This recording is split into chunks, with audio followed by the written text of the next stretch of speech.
night is still heavy with silence when the first faint light of dawn begins to creep across the hills.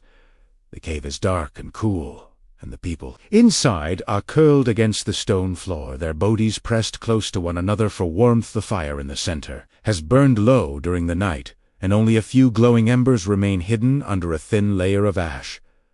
One man stirs before the others, his eyes half open, his body stiff from the hard ground. He leans forward and brushes the ash aside with a stick, and sees the faint orange glow. He bends close and breathes gently until the sparks brighten, and then he adds dry grass and thin twigs. Soon the flames rise again, and the fire is alive. Once more the fire is more than warmth. It is the heart of their world. It is the difference between safety and fear, between hunger and food, between darkness and light. As the flames grow stronger, the others begin to wake. One by one they stretch their arms, rub their eyes, and sit up slowly. The children are the last to rise, their small bodies still heavy with sleep.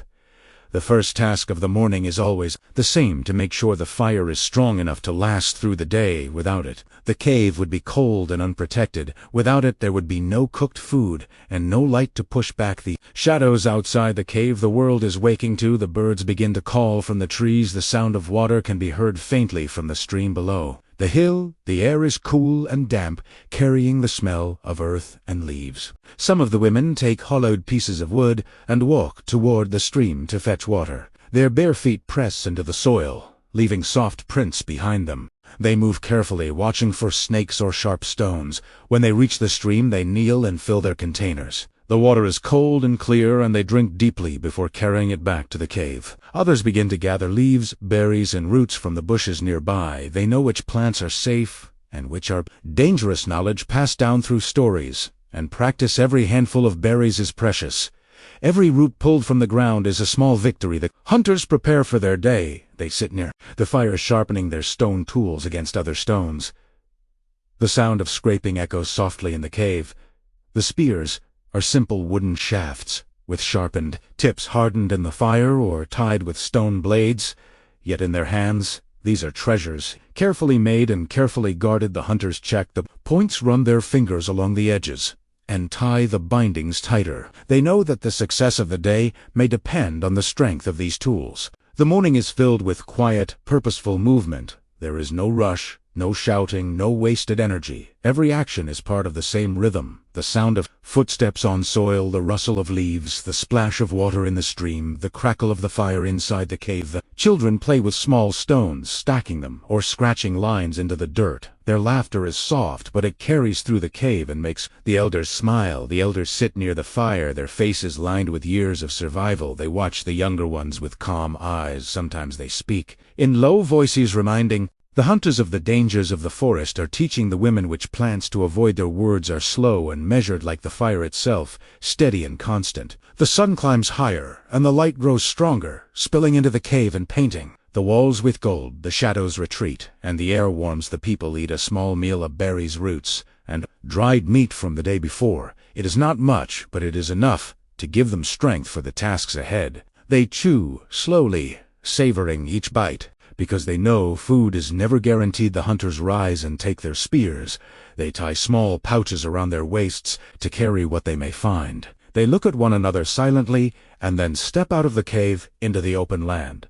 The women and children continue their gathering, moving farther into the forest in small groups, their eyes scanning the ground for signs of food. The elders remain near the fire, watching over the youngest ones and keeping the flames alive. The morning passes in this way, with each person playing their part. There is no leader giving orders, no written plan, only the shared knowledge that survival depends on. Everyone doing what must be done. The rhythm of their lives is simple, but it is unbroken. The fire, the water, the food, the tools, the stories, all of it woven together into the fabric of their days. As the sun rises higher, the cave grows quieter. Only the crackle of the fire and the soft voices of the elders remain. The hunters are gone into the tall grass, the women are scattered through the forest, and the children are busy with their games. The morning has passed into day, and the cycle of survival continues.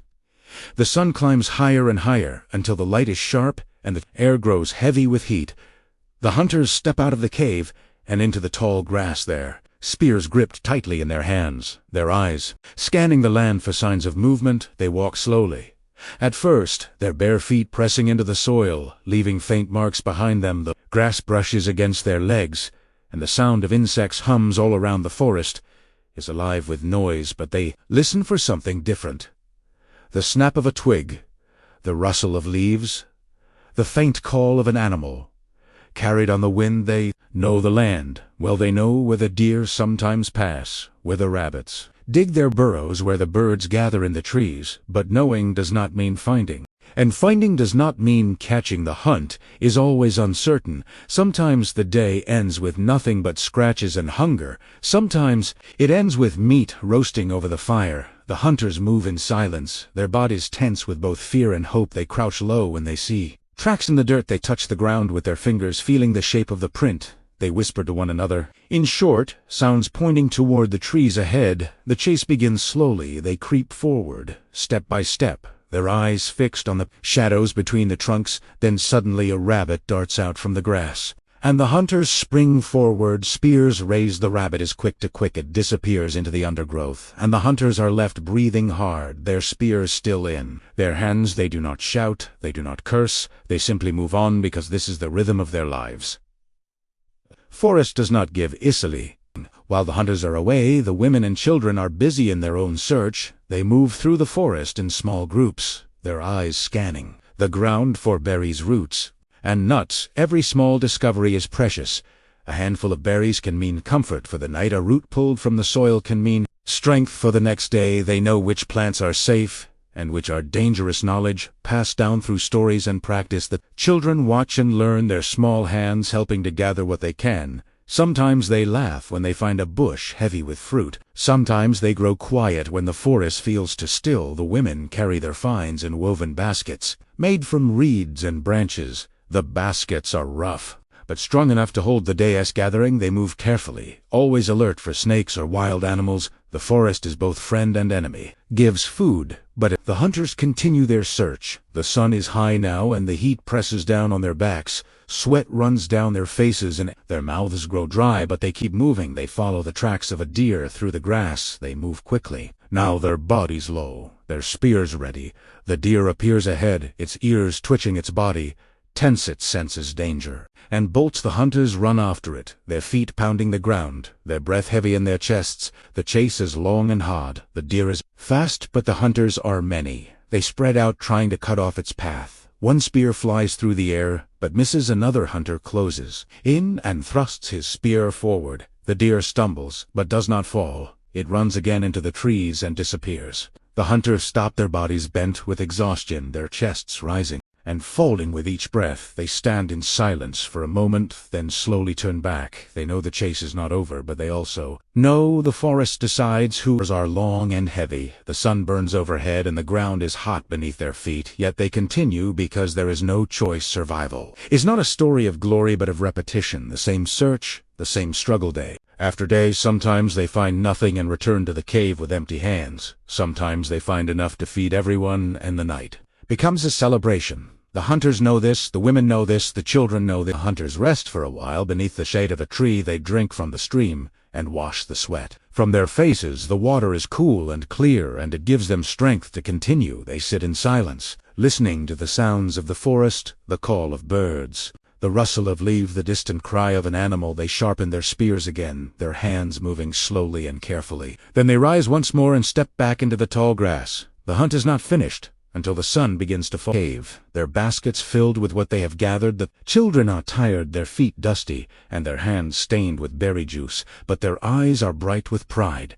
They carry their small treasures, carefully showing them to the elders, who wait near the fire. The elders nod slowly, their faces calm, but their eyes warm with approval. The fire crackles steadily, its flames rising and falling with the breeze. The cave is alive with quiet movement. Hunters return. At last, their steps heavy, their bodies tired. Sometimes they carry meat, sometimes they do not.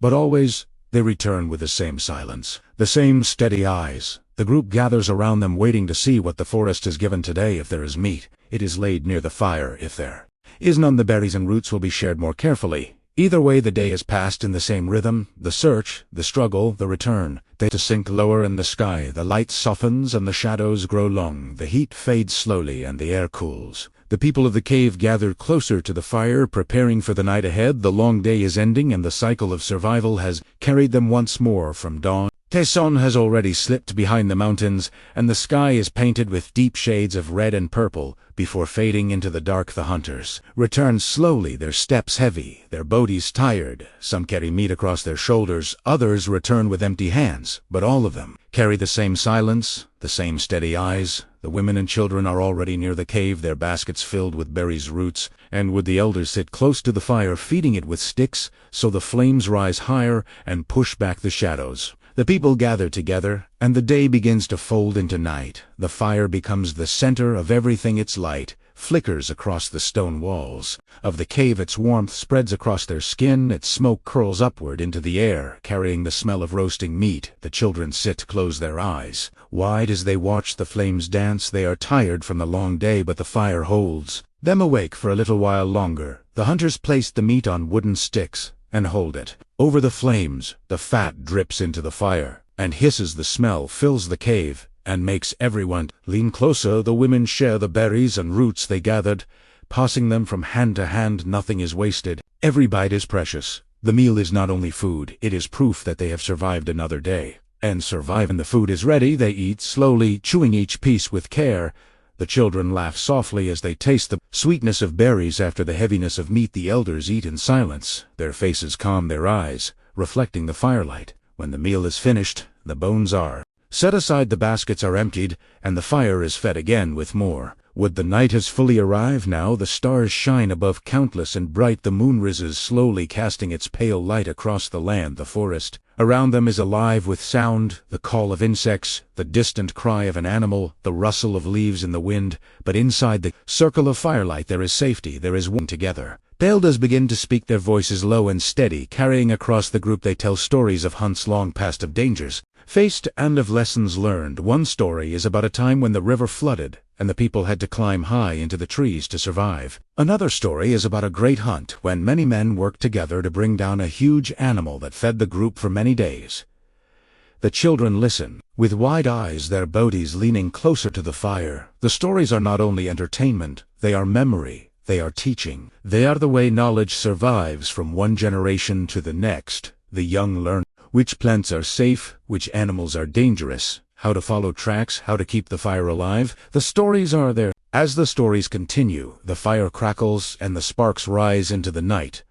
The hunters sharpen their spears again, their hands moving slowly and carefully. The women weave reeds into baskets, their fingers quick and practiced. The children grow quieter, their heads resting against their mother's shoulders, their eyes heavy with sleep. The elders speak more slowly, now their voices softer, as if the night itself is listening. The stars above seem endless, the sky a great dark sea filled with light. The people look upward, sometimes their eyes following the patterns of the stars. They do not know their names, but they know their paths. They know which stars guide them across the land, which stars mark the seasons. The sky is their map, their calendar, their silent companion. The night grows colder, and the people draw closer to the fire. One or two remain awake to guard the flames and listen for the sounds of the forest, their eyes scanning the darkness beyond the circle of light. The others lie down on the ground, their bodies close together for warmth. The children fall asleep first, their breathing soft and steady. The women close their eyes, next to their hands still resting on the baskets they wove. The hunters lie down, their spears within reach. The elders remain awake a little longer, their eyes reflecting the firelight, their minds filled with memories of many nights like this before. Slowly even they close their eyes and drift into sleep. The fire continues to burn quietly, its flames rising and falling with the breeze. The smoke drifts upward, carrying the scent of wood and ash. Into the night, the stars shine above the forest, whispers around them, and the cave is filled with the sound of breathing. The day has ended, as it began, with the fire at the center of their lives. The fire that keeps them warm, that keeps them safe, and that holds their stories until the morning comes again tomorrow. The same rhythm will return, the same search, the same struggle, the same gathering around the fire. But for now, there is only the quiet of night, the glow of the flames, and the endless sky above.